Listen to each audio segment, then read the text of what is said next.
The man didn't sign those papers voluntarily. Nobody moved. A hospital boardroom. 12 people in suits worth more than most people's cars. And Lenora Whitfield, 61 years old, wearing a gray blazer and reading glasses she hadn't taken off since 8 that morning, just said the thing nobody in that room was supposed to say out loud. The CFO laughed first, short, dismissive, the kind of laugh that's designed to make you feel stupid for existing. Mrs. Whitfield, I understand you have concerns. Dr. Whitfield, quiet, flat, not a correction, a fact. The man at the head of the table, Sterling Voss, 44, CEO of Crestwood Health Systems, set his water glass down very carefully. He looked at her the way men like Sterling always looked at women like Lenora, like she was a weather event, inconvenient, temporary. Perhaps we should continue this after the vote. Lenora didn't sit back down.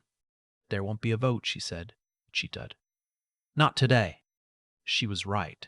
But that's not even the part that matters.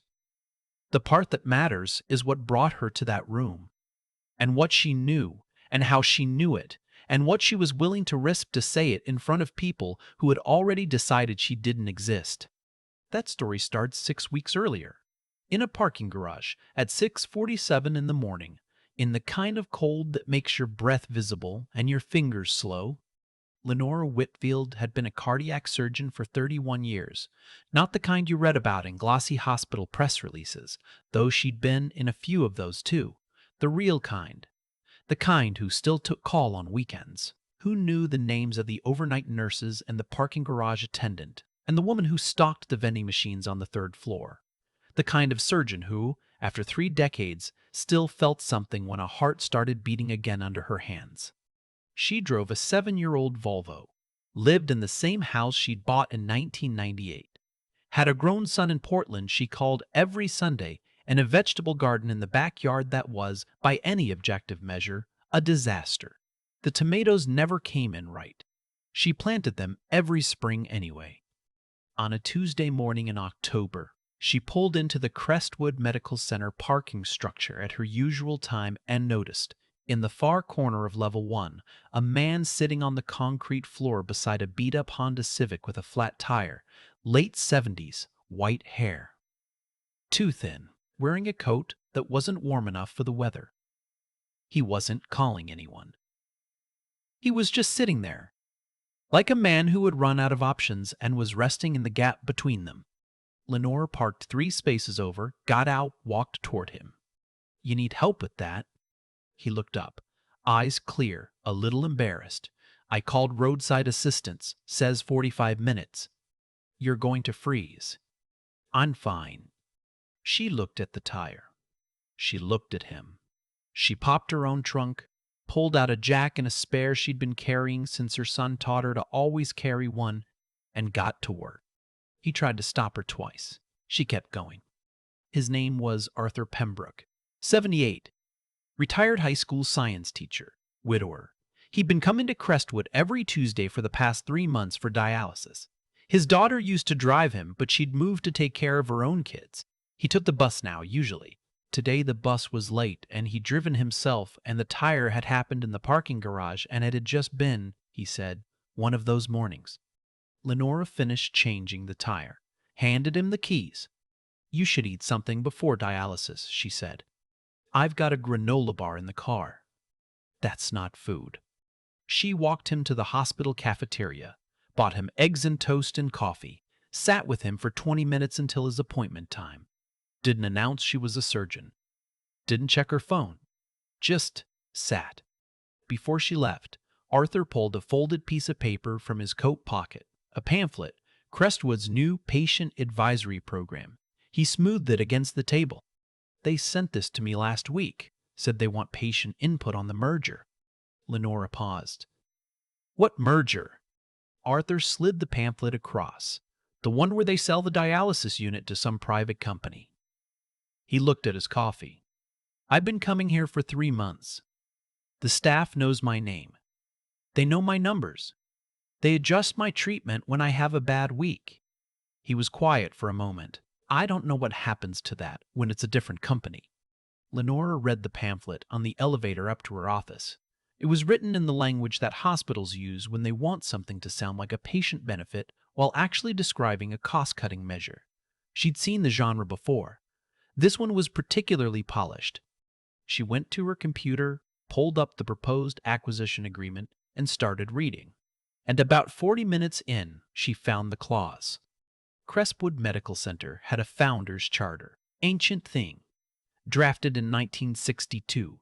It required that any sale of a core clinical unit, cardiology, dialysis, oncology, receive signed authorization from the original founding family's designated representative. The clause had never been invoked. Most people at Crestwood didn't know it existed, but it existed, and the designated representative, as of 3 years ago when the last one had passed, was a man named Gordon Haas, 83, the grandson of one of the original founders. Lenora looked up Gordon Haas. He was alive, living in a memory care facility 30 minutes outside the city, had been there for 2 years. Moderate to advanced dementia. She looked at the merger documents again. Page 47. Authorization signature. Gordon Haas. Dated 6 weeks prior. She sat with that for a long time. Then she called the memory care facility, not to report anything, just asked to speak to someone about visiting hours and patient status. The nurse who answered was careful, professional, said she couldn't discuss residents, then said, in a tone that was almost imperceptibly different, "If you're a medical professional with a clinical concern, there are proper channels for that." Lenora wrote that down. She did not call Sterling Voss. She did not call the hospital's legal department. She had worked at Crestwood for 19 years. She knew exactly which calls went where and who heard about them before they arrived. Instead, she called James Osei, 43, medical ethicist at the university. They'd served on an IRB committee together 4 years ago and stayed in loose touch. Smart, careful, not connected to Crestwood in any financial way. She trusted him the way you trust someone whose reputation you've watched in action. She told him what she'd found. He was quiet for a long moment. "You're sure about the signature date?" Page 47. Notarized 6 weeks ago. And the facility. He's been there 2 years. Staff implied he couldn't conduct that kind of business. Another pause. "Lenora, if you're right about this." "I know. They will not make this easy for you." "I know that too." She hung up, looked at the tomato seedlings on her windowsill that she'd brought in when the first frost hit. Still alive. Barely. Over the next 4 weeks, Lenora moved carefully. She visited Arthur Pembroke twice more at his dialysis appointments. Not to gather information. She was genuinely worried about him. His blood pressure had been trending wrong, and she wanted to make sure his care team knew. But she also listened. Arthur talked the way people do when they've lived long enough to know that most of what happens to them is decided by people who will never meet them. He talked about the ward manager who had called him personally when his levels spiked during Hurricane Isabel in 2003, about the nurse who kept track of which arm was better for access on which days, about the fact that he'd outlived his wife by 4 years and dialysis was the reason, and he knew it, and he was grateful, and he was afraid. "I'm not afraid of dying," he told her once over the cafeteria's terrible coffee. "I'm afraid of being somewhere nobody knows my chart by heart." Lenora thought about that for days. She had also, quietly, made 2 phone calls to the memory care facility, once as a physician colleague with a clinical question about a mutual patient, and once through a contact at the state medical board's patient advocacy office. What she confirmed, through channels that didn't involve her name on paper, was this: Gordon Haas had not had a documented capacity evaluation since his admission. He had not received visitors from Crestwood administration in the weeks surrounding the signature date, and his physician of record had no notation in the file about any legal document review. The notary on page 47? A man named Dennis Falk. She ran his name. He appeared on 3 other documents associated with Sterling Voss's previous company, a hospital group that had been acquired and dissolved 4 years ago under terms that a business journal had called aggressive. She called James again. "I think someone brought a document to a man who cannot consent and got a signature." James was quiet. "Can you prove it?" I can show enough that someone with subpoena power could prove it. Then you need to be in that boardroom. The board meeting was a Thursday. Lenora arrived 7 minutes early, which was 3 minutes later than she usually arrived for anything. She wore the gray blazer. She had a folder with 8 documents printed and tabbed. She had not told Sterling Voss she was coming. She'd told the board chair, quietly, the night before. Dr. Celia Drummond, 67, semi-retired cardiologist, the kind of woman who had been running board meetings before Sterling Voss knew what a board meeting was. Celia had listened to Lenora on the phone for 11 minutes without interrupting, then said, "Be there at 8 a.m. I'll make sure you have the floor." The merger vote was scheduled for 8:45. Lenora sat in the back of the room while the first 40 minutes of the meeting moved through budget updates and facilities reports.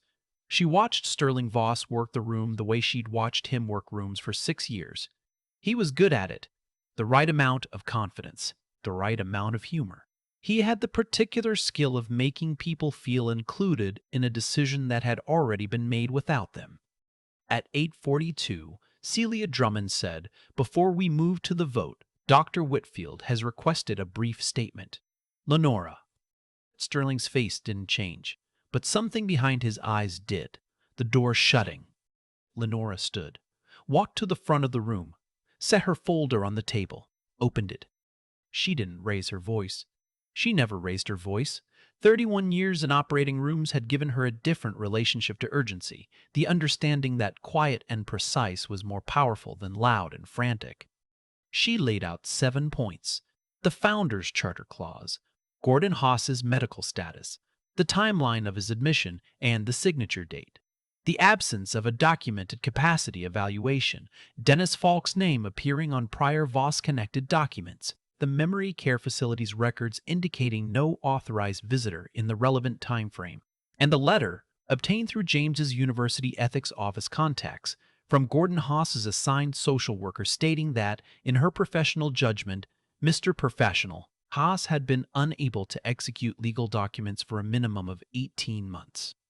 7 points. 12 minutes, no drama, just the facts arranged in a sequence that didn't require commentary. The room was completely still. Sterling spoke first. His voice was measured. "These are serious allegations, Lenora, and I understand you believe you have cause for concern." "They're not allegations," Lenora said. "They're a document trail. The difference matters. What you're suggesting would require an investigation that could delay." "Yes, it would. The acquisition closes in 19 days. A delay at this stage would protect this institution from completing a transaction that may be legally void." She looked at him steadily. 19 days or 19 years. If the signature is fraudulent, the timing doesn't change what it is. The CFO started to say something. Celia Drummond raised one hand. The CFO stopped. Celia looked at Sterling for a long moment, then at the board. "We'll table the vote pending independent legal review. All in favor?" 9 hands went up. Sterling Voss did not raise his hand. He also didn't speak. He looked at Lenora across the table with the expression of a man recalculating something he'd thought was finished. What happened after wasn't fast. The investigation took 11 weeks. The state attorney general's office became involved. Dennis Falk, under questioning, said he'd been told Gordon Haas had been cleared by his doctors to execute the document, and that he'd relied on that representation without verifying it himself.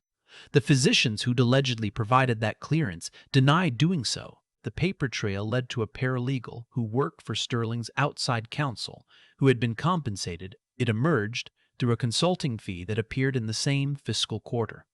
Sterling Voss resigned in January. Not loudly, a brief statement, effective immediately. The acquisition was voided. Gordon Haas's family was notified. They came and visited him. His granddaughter, who had not known about any of this, held his hand for 2 hours in a sunlit room while he talked about things she didn't fully understand. She called Crestwood afterward to say thank you. The board chair gave her Lenora's name. Lenora never took the call, left it to Celia to pass on her regards. It wasn't her story to own. Arthur Pembroke's dialysis schedule continued unchanged. In February, his daughter moved back to the city. She started driving him on Tuesdays again. He introduced her to Lenora in the cafeteria line one morning, the way people introduce two parts of a life that have touched at an unexpected place. "This is Dr. Whitfield," he said. "She changed my tire." His daughter looked at Lenora, then at her father, then back at Lenora. "She's the one who—" "She changed my tire," Arthur said again, like that was the whole story, like that was enough. Lenora shook the daughter's hand, bought her own coffee, went upstairs. She had a surgery at 9. 47-year-old man, coronary bypass, third time she'd operated on a member of his family. She scrubbed in, checked her team, looked at the chart once more, and then set everything else aside. This was the thing about Lenora that people who only saw her in boardrooms didn't understand. She didn't do what she'd done because she was brave, or because she was a crusader, or because she wanted credit.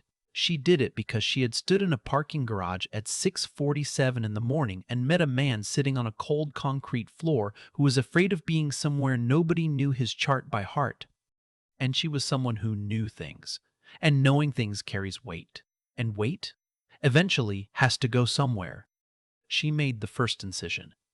Steady, precise, present. That's how she moved through the world. Not with fanfare, not with noise, just with the particular quiet power of someone who shows up and does what needs to be done, whether anyone is watching or not. 3 months later, the hospital planted a small plaque near the entrance of the dialysis unit. It wasn't about Lenora. It was about the founder's charter, a brief history of how the document had been written and why, and what it had protected. Most patients walked past it without reading it. Arthur read it every Tuesday. He never told anyone what he knew. Some stories don't need to be told loudly to be true. Lenora's tomatoes came in that spring, not perfectly. They never did. But she stood in the backyard on a Saturday morning in June, coffee in hand, looking at what had grown in the dirt she'd tended, and thought that imperfect things kept alive long enough have a way of becoming something worth keeping. She called her son that Sunday, told him about the tomatoes. He asked if she was taking care of herself. She said yes. And for once, she meant it without any qualification at all. "I keep thinking about that parking garage. 6:47 in the morning, a man sitting on cold concrete with a flat tire and a granola bar, and nobody stopping. Nobody except one person. And here's the thing that gets me every time I come back to this story.